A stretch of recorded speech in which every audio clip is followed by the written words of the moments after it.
Un saludo para los pregoneros con todo mi corazón.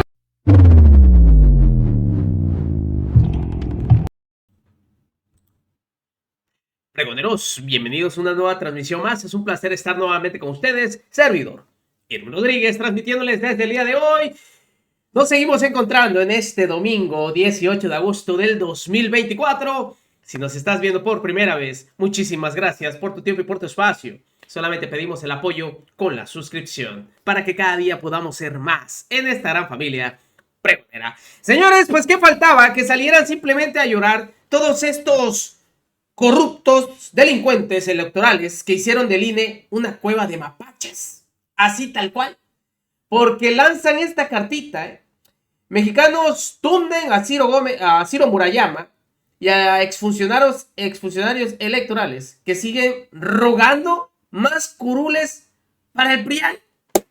No bueno, rogando por el PRIAN. Así terminaron estos impresentables expresidentes, exconsejeros del INE. ¿Qué es lo que está pasando? Vean ustedes.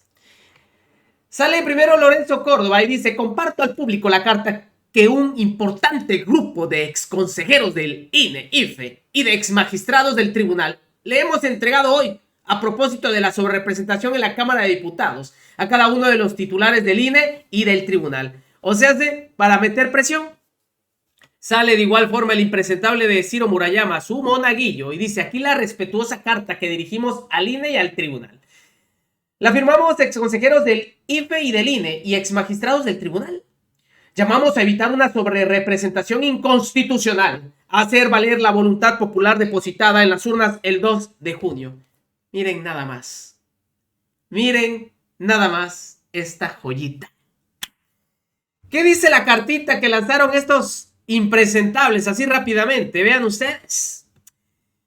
A las consejeras y consejeros del INE, a las magistradas y magistrados de la Sala Superior del Tribunal Electoral del Poder Judicial de la Federación.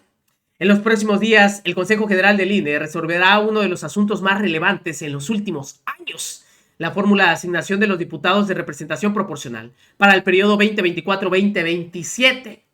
Mismo que con la probabilidad será sometido a juicio en la Sala Superior del Tribunal Electoral del Poder Judicial de la Federación. No se trata de un asunto rutinario, ni de aplicar solo una fórmula matemática. Su resolución tendrá que ver con el peso específico que diferentes partidos y coaliciones tendrán en la Cámara de Diputados. En las últimas décadas se ha buscado entre votos y escaños exista la mayor correspondencia, y por ello se han establecido los límites que la Constitución impone a la subrepresentación. Les llamamos a mantener vivo ese propósito y por ello realizar la lectura más abarcante, completa, sistemática y funcional de los preceptos constitucionales para que el órgano parlamentario en el que se refleja la representación nacional sea la casa de la pluralidad política, de acuerdo con los votos que cada una de las fuerzas políticas haya logrado, y que permita cristalizar el principio de máxima proporcionalidad posible que subyace a toda representación democrática. Por eso, desde nuestro punto de vista, es importante que en la decisión que ustedes tomen en los próximos días se entiendan y ponderen los muchos argumentos que en una discusión pública sin precedentes se han presentado en los últimos meses. Nos preocupa que una lectura letrista y parcial de una fracción del artículo 54 de la Constitución lleve al país a contar con una Cámara de Diputados en la cual la representación de las diversas corrientes esté distorsionada. No, bueno, qué patéticos se oyen. Ahora sí les preocupa que diga lo que diga la Constitución. Pero cuando peleaban por su billetito, ahí sí se amparaban con la Constitución, ¿verdad? Par de miserables. Y lo decimos, porque ellos se amparaban con eso, con lo que decía la Constitución, según, ¿no? ¡Qué pedazo! ¡Qué pedazo! Ya mejor ni decimos. De rateros, ¿eh? Son estos impresentables. Pero bueno, dice y termina: de su decisión dependerá la adecuada representación de las distintas fuerzas políticas a partir del respaldo ciudadano que recibieron el 2 de junio pasado. así como refrendar que cumple el propósito de los límites máximos de la sobrerepresentación establecidos en la Constitución de 1996, que toda modificación al texto de nuestra Carta Fundamental requiera de grandes acuerdos políticos, como los que precisa el pacto constitucional mismo, y no dependa de una fuerza política. Pues no es una fuerza política, es una coalición. Hay 3 partidos ahí, no uno. Y bien que se les olvidó cuando hicieron el famoso pacto con México, en donde se unieron el PRI y el PAN y sí cambiaron la Constitución. Ahí sí no les importó, ¿verdad?, que unos partidos simplemente, o una fuerza política, cambiara todo. Y ahí pueden ver a todos los que firmaron. Digo, no hace falta mostrarlos, pero uno que sale ahí es Luis Carlos Ugalde Ramírez, quien salió a lloriquear con Pepe Cárdenas. Bienvenido, ¿cómo te va? Muy buena tarde, lluviosa tarde. Pepe, muy buenas tardes. ¿Qué leíste en el discurso de Claudia Sheinbaum al recibir la constancia de mayoría como próxima presidenta de la República Mexicana? ¿Crees tú que es un día para la historia? Mira, estamos mostrando en la imagen, la vamos a mostrar en la imagen, el momento en que ella, con mucho orgullo, me imagino que por supuesto es plena y absolutamente justificado, ella muestra justamente la constancia que la acredita como la primera mujer presidenta de la República Mexicana en los próximos de los últimos 200 años. ¿Te parece que es un día para la historia, Luis Carlos, sin exagerar?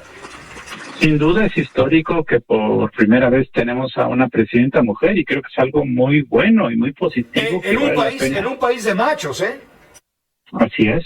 Entonces, claramente eso me parece muy positivo. También me parece que el hecho de que haya sido una elección con un mandato tan contundente y tan claro, pues es un fenómeno que se debe reconocer como parte de la dinámica política del país. Eso me parece muy claro y fue una ceremonia protocolaria en donde realmente las decisiones relevantes ocurrieron en los días previos cuando el Tribunal Electoral analizó los juicios de impugnación, decidió desecharlos y hoy simplemente se le da la constancia de mayoría. Y creo que en el segundo discurso que pronunció en el Teatro Metropolitan con gente de su equipo, de su partido, dijo también cosas muy importantes. Creo que el más relevante que viene diciendo desde el día 3 de junio es que va a ser una presidenta de la continuidad y que no va a romper con López Obrador. Creo que eso es algo claro. Porque yo recuerdo haber leído en las últimas semanas de que una vez que fuera presidenta electa iba a empezar a cambiar. Lo que dice hoy es que no va a cambiar, no se va a alejar, no va a cortar y que el movimiento sigue en la misma línea del presidente López Obrador. Es decir, ¿va a ser la presidenta de quienes votaron por ella o va a ser la presidenta de todos y de todas? Yo creo que primero va a ser la presidenta de la continuidad. Y claramente, pues, la mayoría de los electores votaron por esa continuidad. Pero claramente creo que primero va a ser leal a un proyecto político y a un proyecto personal de López Obrador. Y creo que ahí no debe haber ninguna duda. Muchos habían especulado que una vez que fuera presidenta ella iba a tomar distancia, que iba a ejercer el poder. Creo que sí va a ejercer el poder, pero jamás en cosas que contradigan el legado de López Obrador o los compromisos que está haciendo o las peticiones que él le ha hecho a ella en estas semanas. Entonces no va a haber alejamiento, no va a haber rompimiento y ella va a hacer gobierno, quizá con matices, pero en lo fundamental va a ser una continuación de López Obrador. Pero así lo veo porque además ella misma lo está diciendo. Ahora es una personalidad muy distinta a la de Andrés Manuel López Obrador, con todo lo bueno y todo lo dudoso que esto implica, ¿no crees? Yo creo que su estilo gerencial ha generado optimismo de que va a ser un mejor gobierno. Yo también lo comparto, pero creo que es una mujer más ordenada, creo que es una mujer que basa sus decisiones más en la evidencia. Creo que al principio, cuando anunció a los primeros integrantes de su gabinete, eran más expertos y eso creo que es algo positivo. Creo que es una mujer que habla menos y dice más, lo cual creo que va a ser muy apreciado después de estos 5 o 6 años. Yo creo que es una mujer que tiene más sentido de responsabilidad que López Obrador. Yo creo que es una mujer que no es populista de origen. Y creo que todo eso puede hacer que sea una mejor presidenta, yo creo eso, pero reitero, creo que va a tener ciertas restricciones y una de ellas será que no va a contradecir el legado de López Obrador. Ha estado haciendo compromisos en las giras de fines de semana con López Obrador. Yo imagino que para ella debe ser incómodo en ocasiones tener que estar diciendo cosas que a lo mejor ella no quisiera decir. Yo creo que muchos nombramientos que ha hecho ella han sido por compromiso, porque se los han pedido, porque no queda de otra. Entonces yo creo que es una transición muy difícil. Yo creo que tiene todo para ser un mejor gobierno, pero hay una restricción que se llama López Obrador. Gracias Luis Carlos, como siempre, por tu comentario. Bienvenido. Gracias, Pepe. Buenas tardes. Gracias, muy buenas tardes. Es lo que opina el doctor Luis Carlos Ugalde. Pues ahí está, uno de los llorones tratando de criticar el gobierno o lo que se viene del gobierno de la doctora Claudia Sheinbaum Pardo. Sí, uno de los llorones, por acá aquí está, Luis Carlos Ugalde Ramírez. No, bueno. Lo que hay que ver. Lo que hay que ver.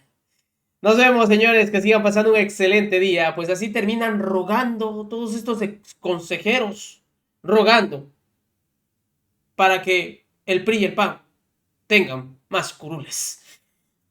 Recuerden, la información está ahí. Y depende de todos nosotros el pregonarla. Nos vemos en una siguiente emisión.